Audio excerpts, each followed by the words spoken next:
Por la señal de la Santa Cruz de nuestros enemigos, líbranos, Señor Dios nuestro, en el nombre del Padre, del Hijo y del Espíritu Santo. Amén. Señor mío y Dios mío, creo firmemente que estás aquí, que me ves, que me oyes. Te adoro con profunda reverencia. Te pido perdón de mis pecados y gracia para hacer con fruto este rato de oración. Madre mía Inmaculada, San José, mi Padre y Señor, Ángel de mi guarda, interceded por mí.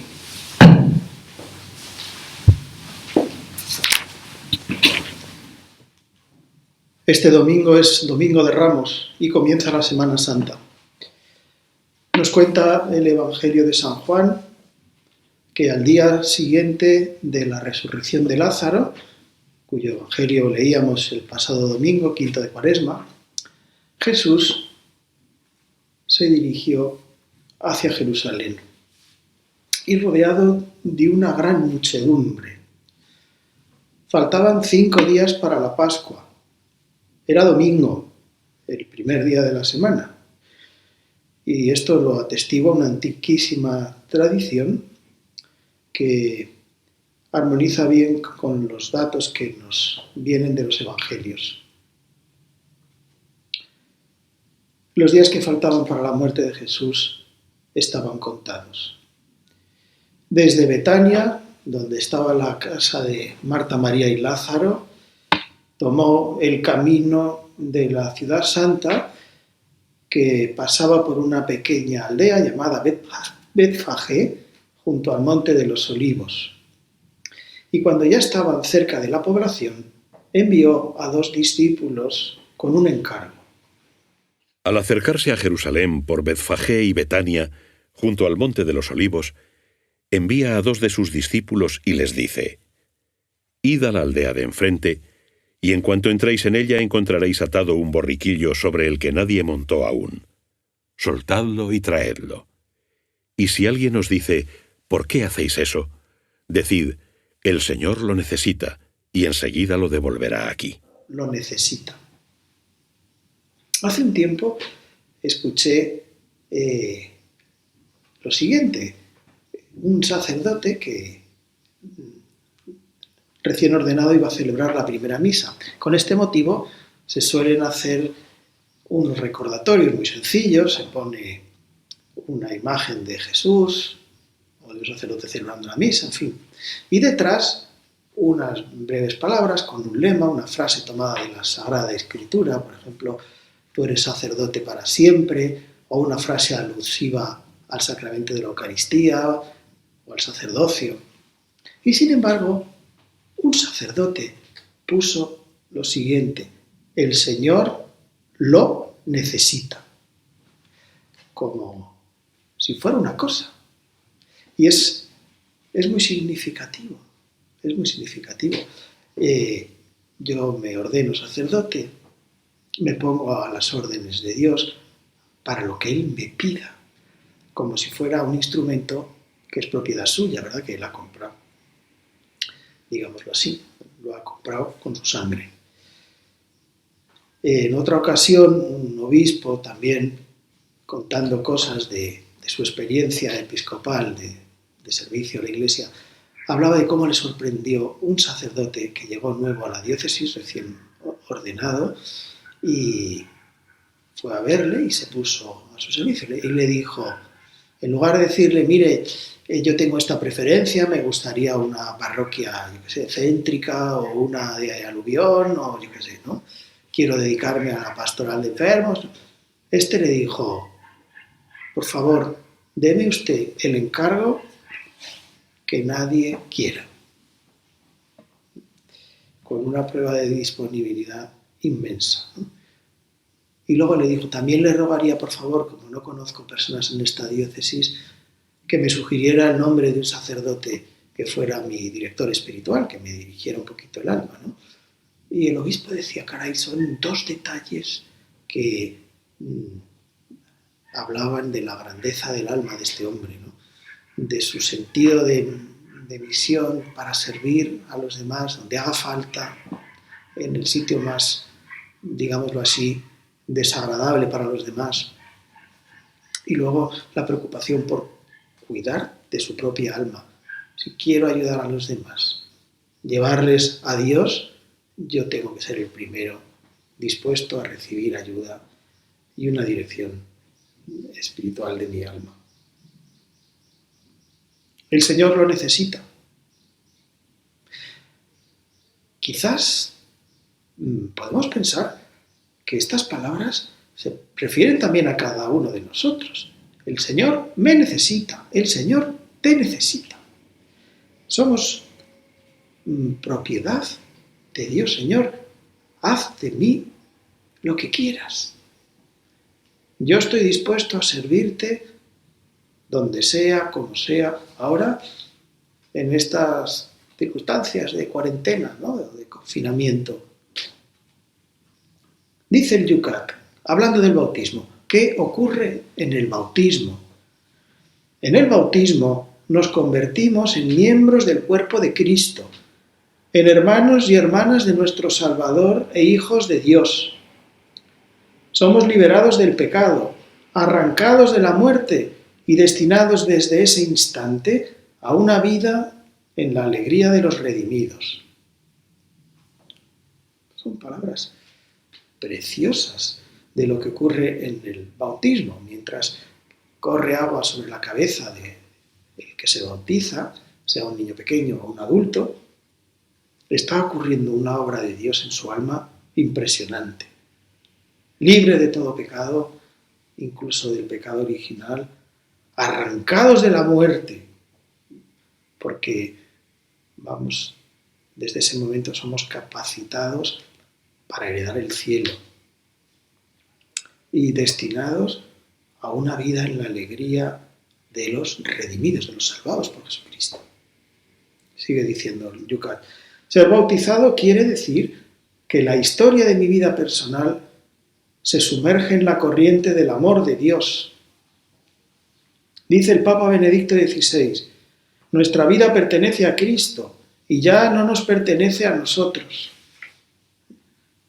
Pertenecemos a Cristo. Somos propiedad suya.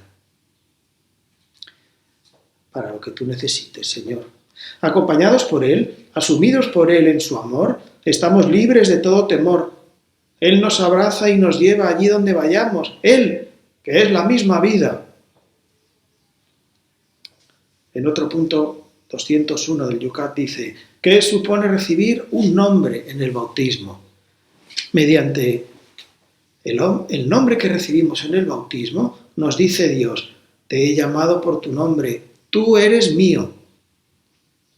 Ponemos nombre a las cosas para poder poseerlas, para poder nombrarlas y evocarlas en la mente de otros. Y cuando las compramos tenemos un título de propiedad. El ganado que está en el campo, cuando lo compran, le ponen un sello.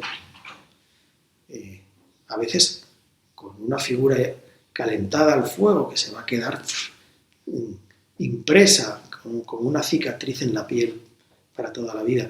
Antes incluso esto lo hacían con los esclavos, Y en otros lugares se pone un sello, una etiqueta, una marca, ¿no? Este vino lo ha producido tal bodega, ¡pum!, y ahí va la marca con la denominación de origen. Bueno, cuando nos bautiza, Dios nos pone un sello. El sello de la Trinidad, se dice en teología que ese sacramento imprime carácter y nunca lo puedes perder. Siempre serás hija, hijo de Dios, propiedad de Dios. En el bautismo el hombre no se disuelve en una divinidad anónima, sino que es confirmado precisamente en su individualidad. Estar bautizado con un nombre determinado quiere decir que Dios me conoce, me dice sí y me acepta para siempre en mi unicidad inconfundible. Fueron y encontraron el borriquillo atado a una puerta por fuera junto a un cruce de caminos y lo desatan. Algunos de los que estaban allí les decían, ¿qué hacéis desatando el borriquillo? Ellos les respondieron como Jesús les había dicho y les dejaron. Llevan entonces el borriquillo a Jesús, le echan encima sus mantos y montó sobre él. Jesús entrará a lomos de ese borrico en la ciudad santa. Y por primera vez en su vida aceptará que lo proclamen rey, como un poquito más adelante explicaré. ¿Por qué un borrico? Es sorprendente, ¿verdad? Que por lo menos en nuestra mentalidad. El borrico, en el periodo más antiguo de Israel, era una cabalgadura real. Por lo tanto, Jesús está como cumpliendo una profecía mesiánica que la gente entiende, aunque los discípulos, aquellos que recibieron el encargo de ir a conseguir un borrico, pues quizás entonces no lo entendieron, ¿no? Qué importante es en nuestra vida obedecer, fiarnos de Dios, porque muchas veces esto nos permitirá ser instrumentos de grandes milagros, de obras maravillosas que Dios hará a través de nosotros. San José María le encantaba la figura del borriquillo y hizo lo que él llamaba la teología del borrico. Dice en una de sus homilías: pensad en las características de un asno, ahora que van quedando tan pocos. No en el burro viejo y terco, rencoroso, que se venga con una coz traicionera, sino en el pollino joven, las orejas estiradas como antenas, austero en la comida, duro en el trabajo, con el trote decidido y alegre. Hay cientos de animales más hermosos, más hábiles y más crueles, pero Cristo se fijó en él para presentarse como rey ante el pueblo que lo aclamaba. Porque Jesús no sabe qué hacer con la astucia calculadora, con la crueldad de corazones fríos, con la hermosura vistosa pero hueca. Nuestro Señor estima la alegría de un corazón mozo, el paso sencillo, la voz sin falsete, los ojos limpios, el oído atento a su palabra de cariño. Así reina en el alma. Aquel borriquito, él no lo sabía, y su madre tampoco, pero había nacido para prestar sus lomos a Cristo y convertirse en una cabalgadura real, y que la gente aclamara a Cristo nuestro Señor cuando pasó por las calles de la ciudad. Pusieron sobre ellos los mantos y se sentó sobre ellos. Una numerosa muchedumbre extendía sus mantos por el camino. Otros cortaban ramas de los árboles y con ellas alfombraban el recorrido. Y la gente que iba delante y detrás de él clamaba: «Hosana al Hijo de David, bendito el que viene en nombre del Señor, hosana en las alturas». Después de entrar en Jerusalén, la ciudad entera se conmovió, y decían: «¿Quién es este?». Las gentes respondían: «Este es Jesús, el profeta, el de Nazaret de Galilea». En el Catecismo de la Iglesia Católica, en el número 570, dice: la entrada de Jesús en Jerusalén manifiesta la venida del reino que el Rey Mesías, recibido en su ciudad por los niños y por los humildes de corazón, va a llevar a cabo por la Pascua de su muerte y de su resurrección. Jesús entra en la ciudad 5 días antes de la Pascua. Va a morir en el desamparo más absoluto, abandonado por sus amigos, despreciado, humillado,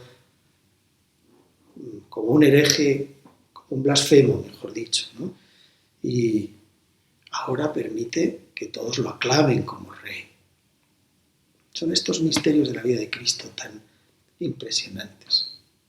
Bueno, nosotros hoy queremos unirnos a ese clamor de la gente: «Hosana al Hijo de David, bendito el que viene en nombre del Señor».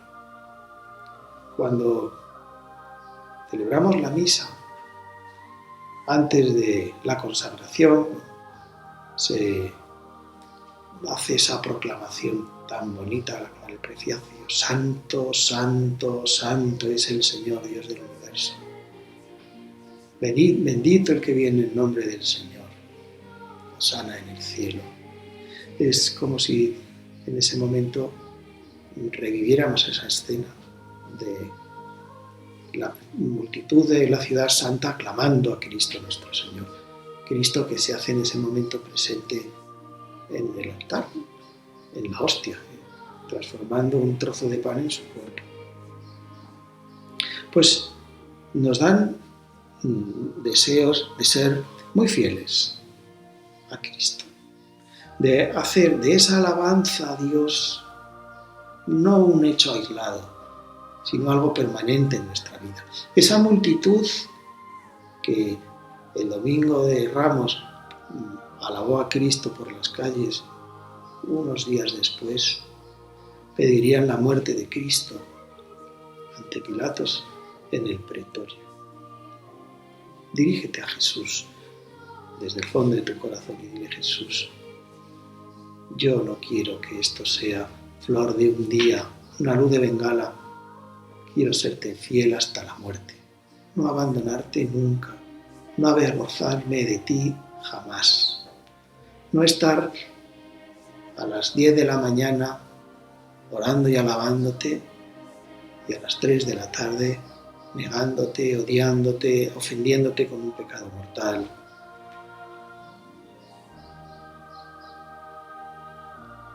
Dice San José María en una homilía: Cristo debe reinar antes que nada en nuestra alma.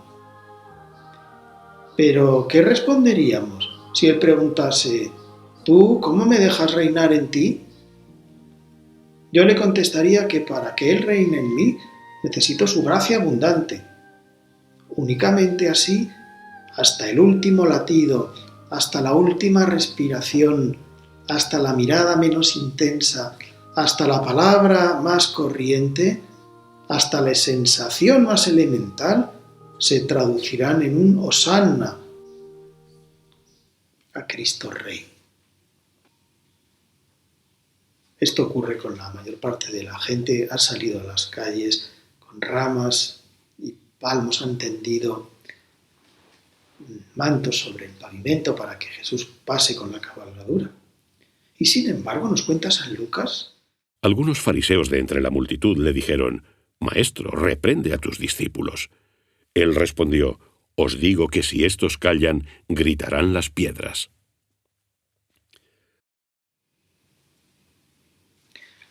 Impresionante frase. Jesús no habla por hablar. Efectivamente, cuando durante la pasión callaron por miedo los seguidores de Cristo, nada más fallecer Jesús, hubo un terremoto. Tembló la tierra, se partieron las piedras estremecidas por la muerte de Cristo. Y el velo del templo se rasgó por la mitad. Si estos callan, gritarán las piedras. Jesús, verdaderamente, tu figura es grandiosa, es grandiosa. Quiero conocerte más y mejor.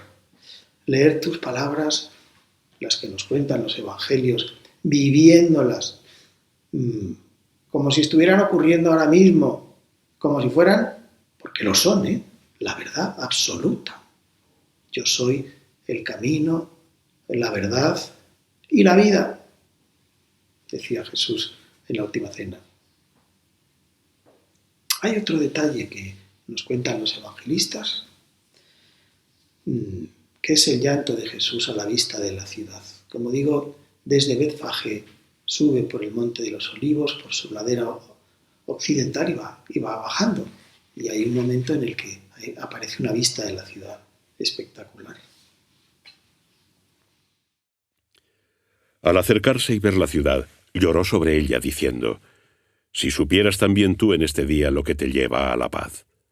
Pero ahora está oculto a tus ojos, porque vendrán días sobre ti en que tus enemigos te rodearán de un vallado, te cercarán y te estrecharán por todas partes, y te aplastarán contra el suelo, a ti y a tus hijos que estén dentro de ti, y no dejarán en ti piedra sobre piedra, porque no has conocido el tiempo de la visita que se te ha hecho. Al ver la ciudad, Jesús dice esas palabras con el corazón lleno de dolor, de amargura, si también tú conocieras en este día el mensaje de paz. La paz es uno de los dones de Dios, del Espíritu Santo en el alma. Algo que todos verdaderamente anhelamos. La ciudad, en aquel Viernes Santo, todo menos paz, ¿verdad? Y ha continuado así la ciudad santa de Jerusalén. Cuántas guerras, cuánto dolor, bueno, Jerusalén y el mundo entero, ¿verdad? Y las guerras, las hostilidades, los enfrentamientos, normalmente proceden porque nos falta paz. Bueno, una paz que recuperamos cuando abrimos el corazón a Dios nuestro Señor, nos ponemos en su presencia, dejamos que su luz inunde nuestra alma y aceptamos su voluntad. Entonces recobramos la paz, pedimos perdón de lo que haga falta y recobramos la paz. El llanto de Cristo se recuerda en un santuario, se llama Dominus Flevit, que está construido precisamente en esa falda occidental del Monte de los Olivos. No sabemos el lugar preciso en el que Jesús lloró, pero sabemos más o menos la ladera donde fue. Total, que allí hay una pequeña capilla construida por la Custodia de Tierra Santa en 1955. Es una iglesia muy bonita, desde el punto de vista arquitectónico, tiene forma de lágrima. Y desde esta iglesia hay una vista de la ciudad muy bonita. Si habéis tenido la suerte de estar allí, como yo hace unos meses, pues lo recordaréis. Jesús, tú lloraste a la vista de la ciudad. Yo no quiero hacerte llorar. Nunca más, voluntariamente, conscientemente, quiero hacerte llorar. Sé que soy frágil, que estoy lleno de miserias, que cometo errores, que hago daño a los demás. Hasta cuando quiero acariciar, a veces hago daño. Pero voluntariamente no quiero hacerte llorar jamás, porque verdaderamente tú no te lo mereces. Y con estas disposiciones quiero comenzar este año la Semana Santa, una Semana Santa muy especial porque la vamos a pasar la mayor parte de nosotros encerrados en casa, sin poder acudir a las ceremonias de estos días tan bonitas, la liturgia del Jueves Santo y la del Viernes Santo y las procesiones, no saldrán los pasos de Semana Santa, la Vigilia Pascual después con la que concluye la Semana Santa. Pero la pasión de Cristo sigue viva mientras haya un pecado sobre la tierra, mientras existan hombres deseosos, necesitados, como somos nosotros, de salvación, de redención, de que alguien nos transforme por dentro, nos limpie, nos salve, nos abra las puertas del cielo. La pasión de Cristo sigue teniendo lugar. Cristo sigue sufriendo por nosotros y dando su vida. Y yo quiero este año, Señor, siguiendo esas ceremonias por televisión, dedicando ratitos a rezar, metiéndome en las escenas de la pasión para vivirlas, como si estuviera a tu lado. Yo quiero que sea una Semana Santa muy, muy especial, que deje una huella profunda en nuestra vida. En la introducción al Vía Crucis, San José María dice: Señor mío y Dios mío, bajo la mirada amorosa de nuestra Madre, nos disponemos a acompañarte por el camino de dolor que fue precio de nuestro rescate. Queremos sufrir todo lo que tú sufriste, ofrecerte nuestro pobre corazón contrito, porque eres inocente y vas a morir por nosotros, que somos los únicos culpables.